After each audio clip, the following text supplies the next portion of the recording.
Hey, good morning, folks. It's Bob here at Sorrento Hill. Well, it's serene today. Boy, it sure wasn't yesterday.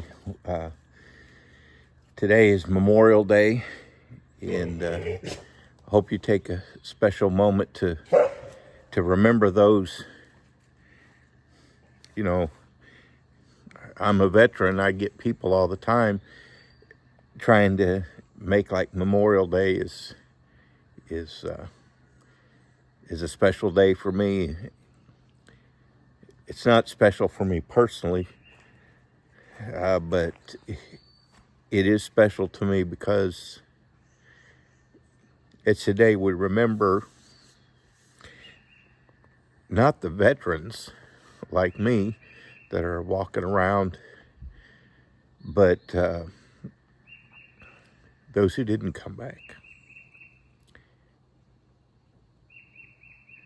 and those who made it possible for us to have all the great things we've got.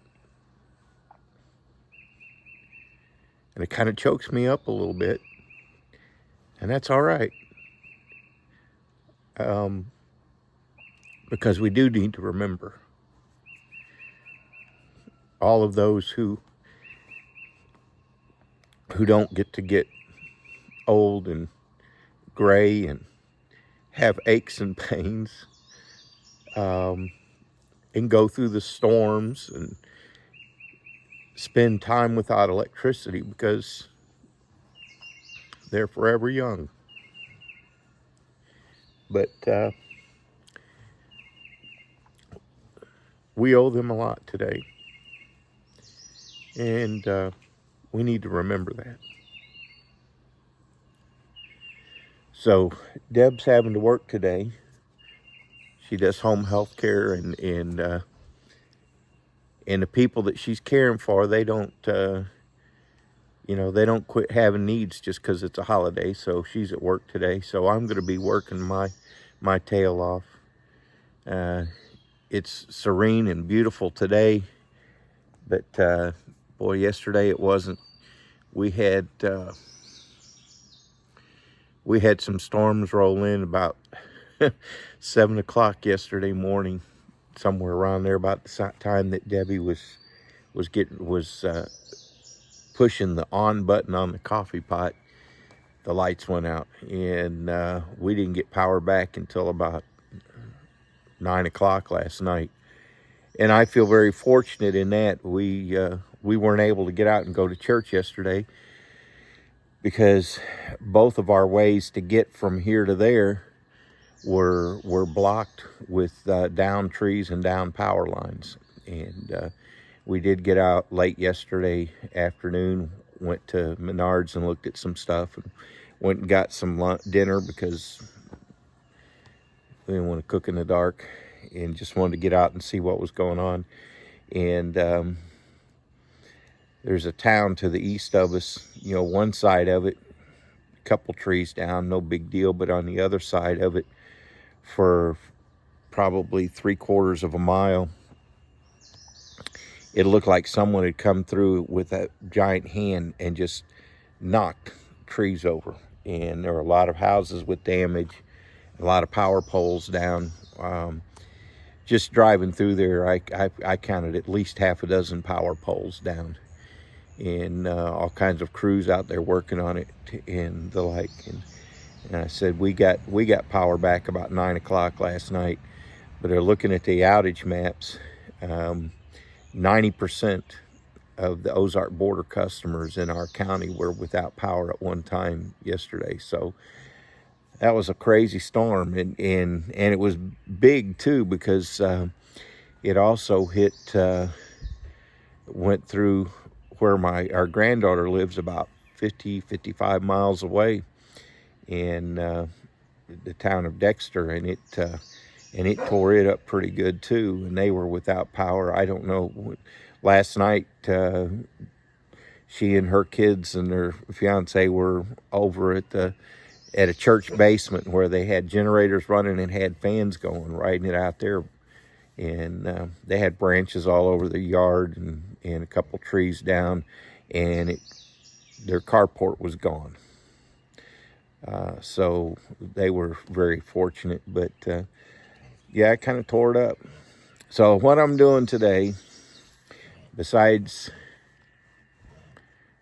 remembering about Memorial Day, is working on getting moved in. Got the dogs out here. They like having the new fence area, the new yard. So what I'm going to be doing today, I'm going to start off inside, which is a good thing to do because it's kind of soggy out here.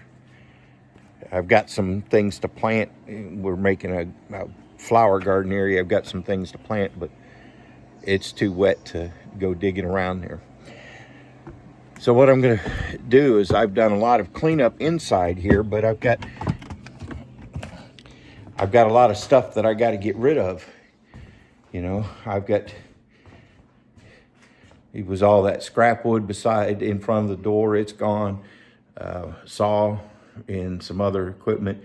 And I carried some stuff out to the garage, and I get thinking, you know, all this stuff I'm carrying to the garage, I'm going to have to move it again so that I can get our household goods and like out. So what I decided to do, I just had a flash of inspiration. I get those every once in a while. I'm sorry, I like turning the lights on.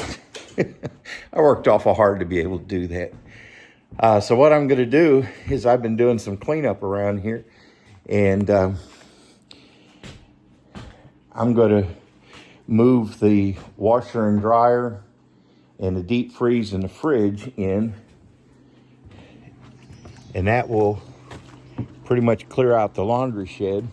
And then I can take all that stuff and I can put it in the laundry shed, and that'll keep it safe and secure. I'll keep it dry, and it also doesn't pile my garage up with stuff that I'll have to move. So but then to move the fridge, I got this pile of flooring that I haven't put down yet that I'd have to move. So I thought, well, you know what I'll do? I'll just take that flooring and I'll put it down. So I'm going to start out my morning by cleaning up, doing a real good cleanup on the floor, the subfloor here, so I can put that flooring down, and I'll have those boxes out of my way. I'll never have to move them again. And then once I've got that done, then I'll be able to move in that the big stuff from the laundry shed, my washer, my dryer, my deep freeze, my refrigerator. Put them in the house where they're going to be in their final location. Get them hooked up in the light, because we can do laundry in here just as easy as we can in the laundry shed. In fact, easier, because Deb won't have to go over that sewer pipe. She was all concerned. She said, "How are you going to get over that sewer pipe?" Well, I'm not going to get over it. What I'll do is I'll dump the black tank, and I leave the gray tank open so it can drain, keep the sewer line flushed out. And what I'll do is I'll just cut that pipe, and I will close off I'll dump my black tank and close off my gray tank. I'll cut that pipe, get one end of it out of my way, and then I'll be able to bring stuff in and out, and that won't be a problem, because it takes, with the two of us, it takes about 3 weeks to fill the black tank to where I need to empty it. And I'm not sure on a gray tank, because we've always left it open, but judging on the size of it, with the dishes we wash and the showers we take, probably on it a good 2 or 3 weeks. So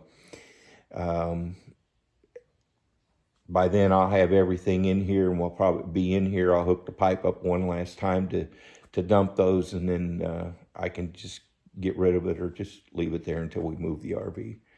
But it won't be in the way anymore. So that way I can get all this stuff moved out of here, get everything cleaned out. And once I get everything good and clean, I'm just going to start moving furniture in. So it's kind of exciting. This is the week that it's happening. So I'm going to get to work on flooring. I'll check back in with you guys later. All right, well, as promised, unfortunately, it's the next day. I didn't follow up last night. I was too tired. Got the washer and dryer moved in. They're leveled, they're hooked up, they work. In fact, just finished a load of laundry in the washer, getting ready to put it in the dryer. Thought I'd share a little update before I start the dryer. But we also moved the fridge in.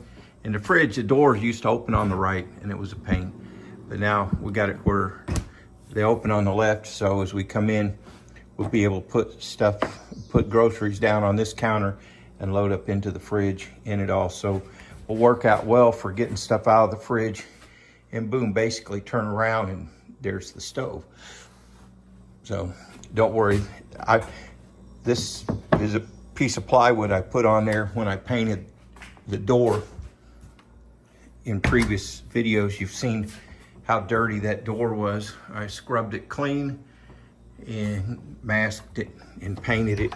So now it's got a nice coat of bright white paint on it, same color as all of our trim and everything. Looks much better now. Also got the deep freeze in. Where we lived before, it sat outside, and it didn't do too well sitting outside on the top there. So I'm going to get me some Rust-Oleum primer and paint and paint that. Eventually, we're going to replace it with an upright. I could fit 2 upright freezers,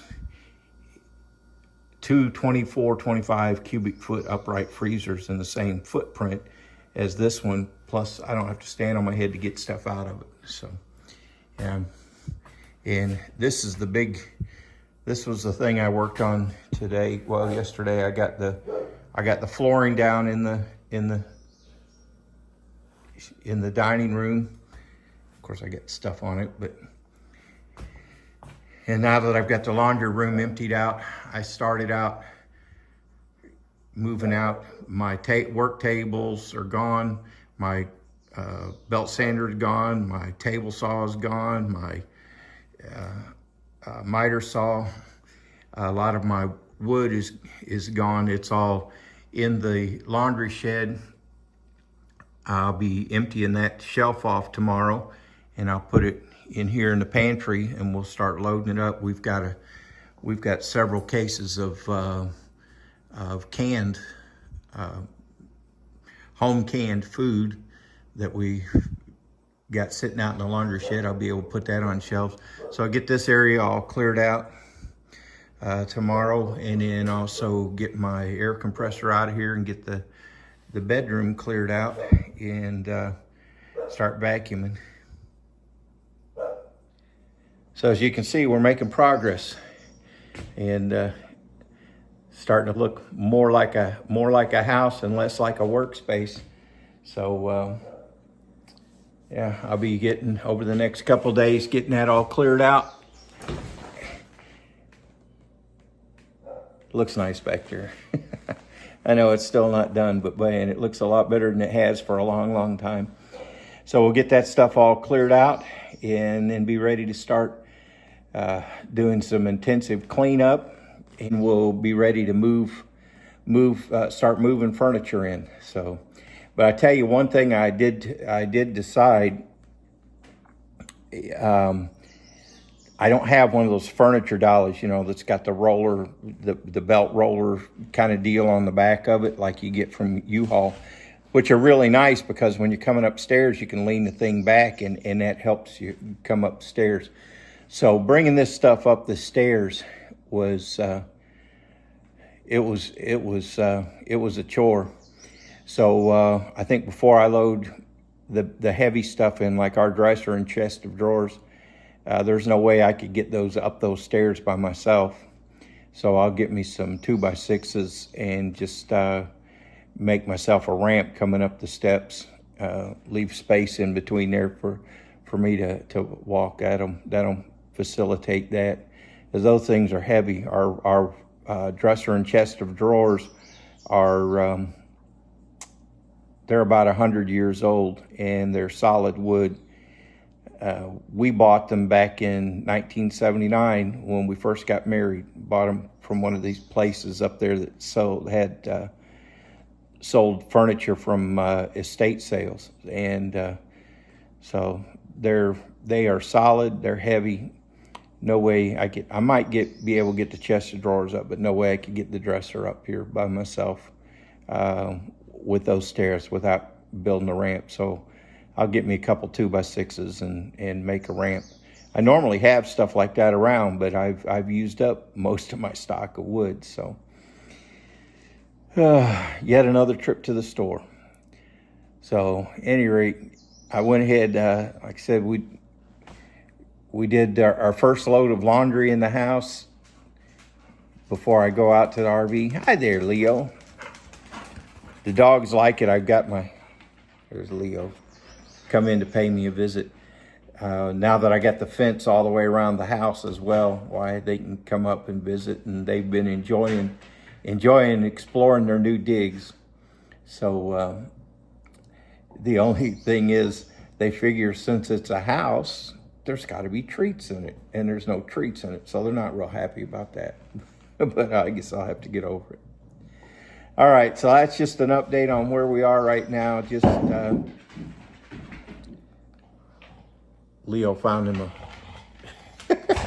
he found him a piece of cedar to chew on. Check that out. What do you got there, Leo? Oh, you got a good one.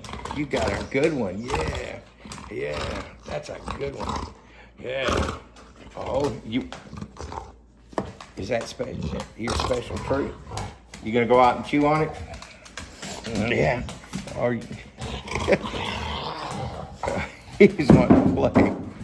Boy, he sounds vicious when he decides to play. So he's in hog heaven. He got himself a piece of wood to chew on. I bought Debbie a green stalk, and I'll show you that before I let you go. I bought her a green stalk. It's a combination Mother's Day and birthday present, and so we set that up last week. Actually, I think it was Saturday we set it up. So we got some coleus because she wanted coleus. Just got some tomato starts today. We got to put a couple of tomatoes in there and peppers, and I've also got I got one row here. I've got some more peppers and some tomatoes, and down here I've got a whole row. This is basil, and then flat leaf parsley and cilantro down at the bottom. A whole row of each of those, six pockets of those, because we like cooking with those. So that's our green stalk. We'll start growing a few things, and in there, hey, it's a start, right? But that's where we are right now. Listen, don't be afraid to get out there and do something. Have yourself some fun. Wear yourself out. Because at the end of the day, when you step into a place that you built, it's a really, really good feeling. Even if I am tired. Time for ibuprofen and Tylenol. Thanks for stopping by. We will see you guys on the next one. Bye now.